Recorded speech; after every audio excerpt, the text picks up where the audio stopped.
Kwa nini tunatafuta uongozi? Kwa nini tunataka kubadilisha uongozi wa nchi? Ni kwa sababu nchi yetu ya Kenya inahitaji uongozi wa kuheshimiwa na uongozi wa kuaminika na wananchi. If I would advise, because I normally take my personal and public responsibility very seriously, I would advise this government. You know, we have so many things that have not been addressed, and they take everybody for granted. I keep wondering, why do they think they are so unpopular? Shule ilichomeka hapa Nyeri the other day, watoto wakakufa hapo darasha. Up to now, nobody knows what happened. There is no report that is existent, nothing. Watoto walichomeka, wakakawa ashes. Kule Pwani, kulikuwa na kaburi lipatikana pale. They don't know, they can't tell you coherently how many bodies were found there and what actually happened. Sasa tumeketi sisi zote hapa.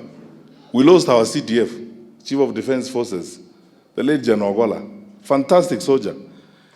I don't know, I was asking Speaker Muturi if you have seen a coherent report where the government explained what exactly happened. You know, this government takes the public for granted, they don't care. It's a very irresponsible government and it's a wrong way to manage a country. Sasa shida hizi zote tuko nazo ni kwa sababu sisi wananchi tunataka kubadilisha serikali hii so that we institute a responsible government. Serikali ambayo unaweza kuamini. Kama tungekuwa na serikali ya kuaminika, a minister of government would come out and explain this is what's going on and so on. But they don't care. As Justin Muturi says, even what's going on in the Middle East, they don't care. They care for only one thing, looting the country and putting money in their pockets. That's all. The welfare of the people, even matters that affect the people.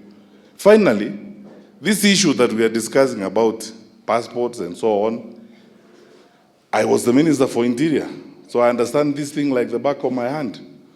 Tunaharibu nchi yetu sisi wenyewe na ushenzi kama huu ambao unaona ukifanyika hapa. Kitu tunapea wakora passport yetu na kitambulisho, tunarokota watu kutoka huko nje. Sisi tunaomba mtupee serikali ili tuwaonyeshe vile nchi inapaswa kuendeshwa.